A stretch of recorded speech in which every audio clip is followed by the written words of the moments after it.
Allonger la colonne vertébrale. Le cancer entraîne chez beaucoup de patients une diminution des capacités physiques.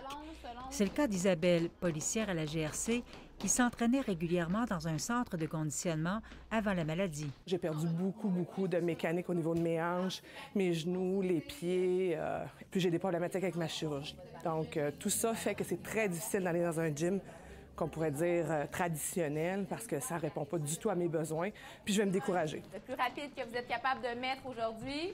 Myriam Filion s'est spécialisée en kinésio-oncologie.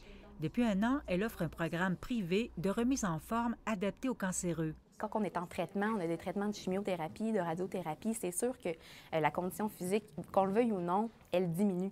Donc, le rythme est totalement différent. Aussi, au niveau de l'énergie, c'est important de respecter des exercices qui sont spécifiques. On va aller travailler aussi en prévention. Ici, ça va être bien important d'aller placer vos deux genoux à 90 degrés. Si on a mal à quelque part, on le dit. Elle fait des exercices en conséquence, puis on se sent en sécurité. Le fait que je faisais beaucoup d'exercices physiques, moi, je marchais beaucoup, j'étais facteur. Donc, évidemment, que d'arrêter du jour au lendemain comme ça, j'ai trouvé ça un petit peu difficile, le poids qui s'y met, puis tout ça.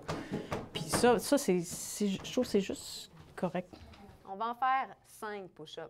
Les bénéfices constatés par Myriam rejoignent certaines études sur les bienfaits de l'exercice physique supervisé et sécuritaire auprès des patients. C'est incroyable au niveau de l'énergie qui est beaucoup plus rapide.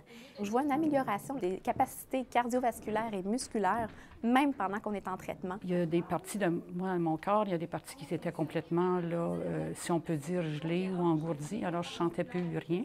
Alors ça commence à se rétablir. À droite. Et là, je me ressentais redevenir quelqu'un. J'avais un but. Si je n'avais pas eu ça, je suis convaincue que je serais demeurée devant mon téléviseur à m'apitoyer sur mon sort et à me dire, regarde, la vie, c'est fini pour moi.